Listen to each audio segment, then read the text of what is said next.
This is the way losers acting around misfits. Pound for pound, I'm the listing. You can bounce and get dismissed. Clown, get this. Couldn't walk a mile wearing my Fitbit. Competition is non-existent. Hey, welcome to 3 Count Commentary. So let's talk about the Raw Women's Championship division. So Rhea Ripley cuts a promo basically saying that almost doesn't cut it. It's not good enough. Then she asks whether Nikki has a dark side and said that she hasn't seen it and that she's going to unleash the nightmare on Nikki tonight. Nikki Cross then cuts this horrible promo. Her promos are just so bad because her accent is so thick and she's so excited. I'm so excited. I don't know what I'm doing. And it's the shits. As always, if you believe in yourself, you could get your dreams. And he's kind of like, what? What are you talking about? Then she says that I got my nightlight, which is my spirit, which bleeds within all of us. I'm like, oh my God, bro. She is syrupy. She is syrupy sweet. I can't. Oh boy. Anyway, the internet still hates Nikki.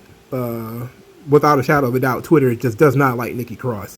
The people in the arena, they concur. Nobody likes Nikki Cross. Everybody seems to hate the Nikki A.S.H moniker. And I'm going to try to explain why in a couple of minutes. So she has this match with Rhea Ripley. Now, to set up this match is babyface versus babyface. Green babyface versus green babyface.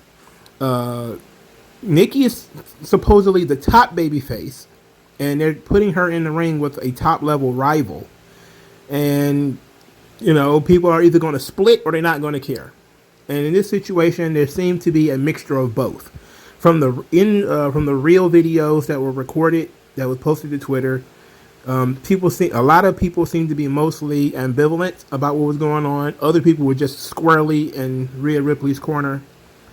There was very little support for Nikki, if we being honest. The match itself was fine, though. Nikki walked to the ring. She was bandaged up from her match with Charlotte.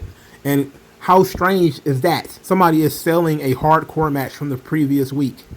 You know, like, when was the last time somebody did that? Remember when DDP sold, like, one beating for, like, 8 months? He just walked around just constantly with his ribs taped up. And that was so beautiful. That was such great storytelling. You know, I think the guy got beat up, like, one time. And then his ribs was, like, permanently injured. So, you know, it was nice to see that Nikki was still selling the match with Charlotte the previous week. And she was getting dominated. You know, physically, Rhea Ripley was having her way with Nikki. And then Charlotte interferes and beats them both up, holds up the title. And it wasn't until Charlotte interrupted that the crowd really woke up.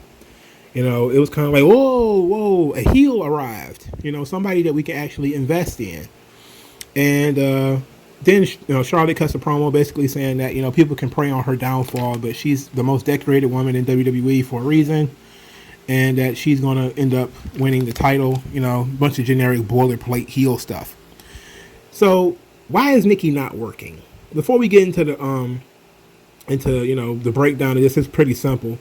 You know, they're still building that triple threat match, and it absolutely makes no sense. But why is Nikki not working? What is the problem here?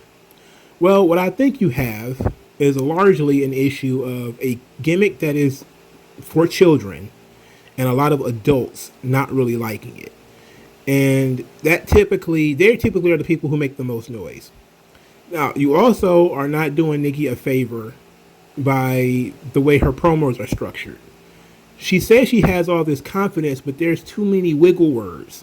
You know, like, for instance, in her promo tonight on this show, she says, I'm almost positive that I'm going to beat Rhea Ripley. That's not confidence. I'm almost positive I'm going to beat Rhea Ripley. No. Where's the certainty? Where's the, you know, I'm going to, or at least give us the old anime, I'm going to do my best, or whatever. The, you know, that kind of thing. And I get it. She's almost a superhero. I get where we're going with it. You know, there's going to be some wiggle room because she's not there where she's supposed to be yet. She's still in her cocoon phase. But people seem to like Nikki when she's near, but they don't pop for her music. They pop for her winning. When she won last week, people popped pretty good because the match was solid as hell. But people are not interested in her just coming to the ring yet, you know. And there's going to be detractors. There's always going to be people, you know, in the quote unquote demo who hate pure baby faces. And if you're a pure baby face that has values and, willing to stand up for something, the people are going to hate it. But the part of the problem with that being that pure baby face is not having a pure heel for you to fight. And it seems like the division only has Charlotte.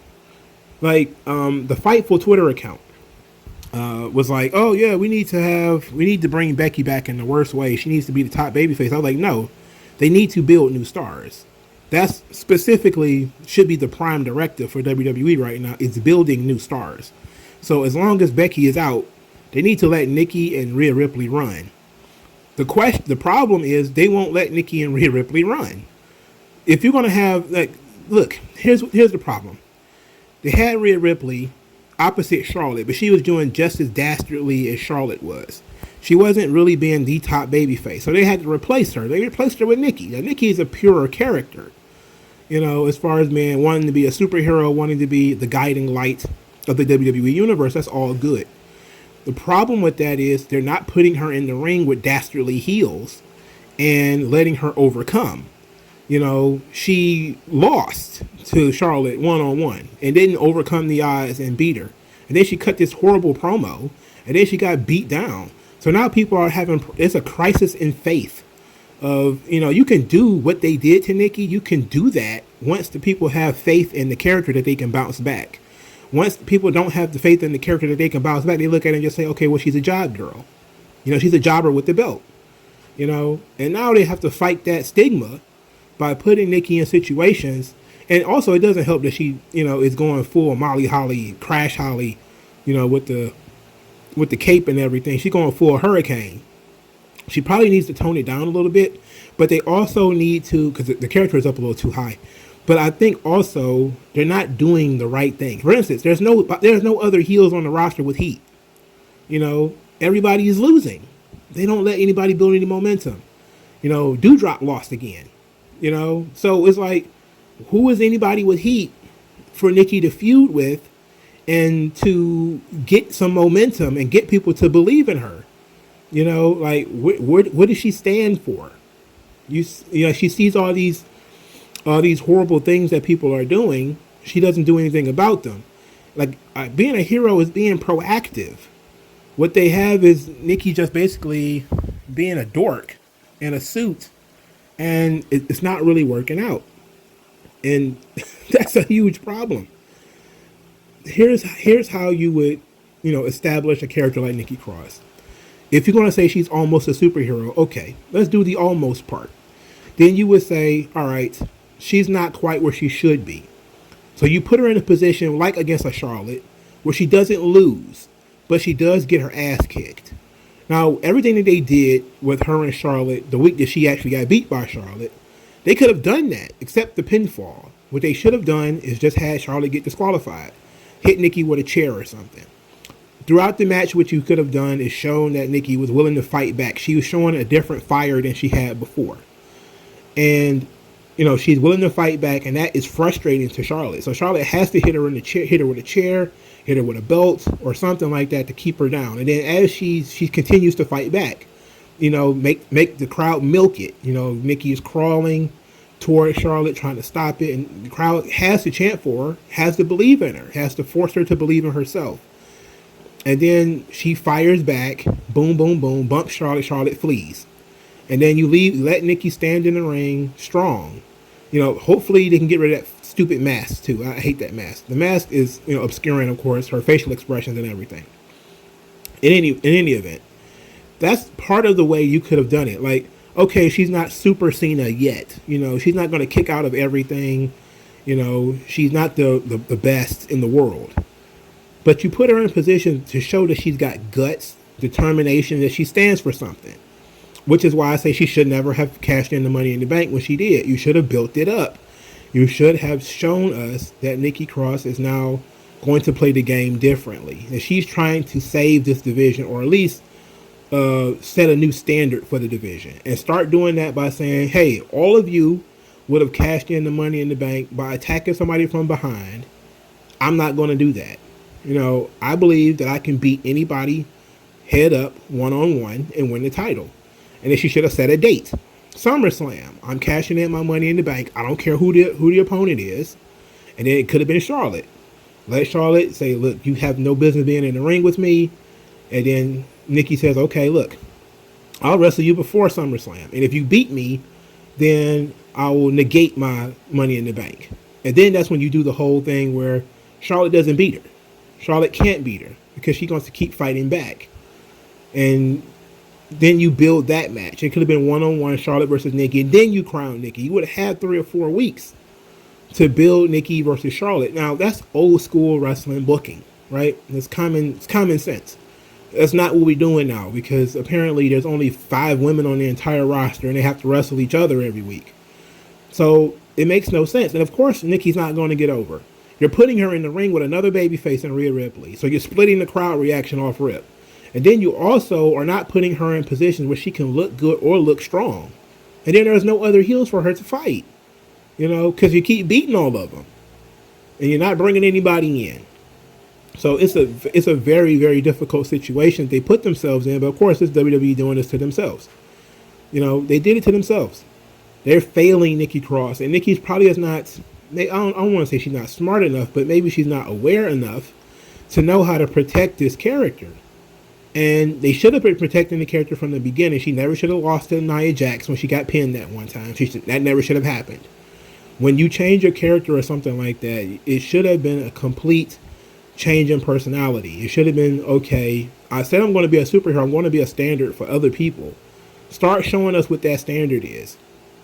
You know, but, you know, now it's just going to come across like a comedy jobber in a couple of months. When she drops the belt, what is she going to do? She's going to continue marching to the ring, looking silly, and everybody's just going to be like, oh, she's like from the Special Olympics or something. That's not cool, man. They're failing Nikki. And it's not about, well, they need to bring Becky back. Oh, so then they do what? And you do that. You cut Nikki and you cut Rhea out of the top spot instead of letting one of them run with it.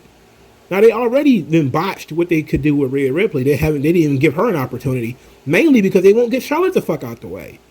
You know, if you wanted Rhea to be sort of a heelish character, she should have been wrestling Nikki, or somebody else who could have been the top a baby face. But you know, you have to get Charlotte the fuck out the way. You know, and I was sitting here thinking to myself, you know, thinking beyond SummerSlam, what do you do after SummerSlam? You know, Nikki's gonna fight from behind and win, hopefully. But after SummerSlam, what do you do? You know, who do you got for Nikki to wrestle after SummerSlam? To my knowledge, they don't have anyone. You know, so this is a bad situation, and it's their booking that's the problem. You know, they could have written this story so much better. There's no attempt at even trying to help people who might be having trouble getting over. It's just kind of like, they're not over, fuck them, move on. It's not like, man, that's not going to work, dog. But let me know what you guys think in the comment section below. Like this video, share this video, subscribe to the channel, donate to the channel, sponsor to the channel, and I'll talk to you guys later, man. Peace out.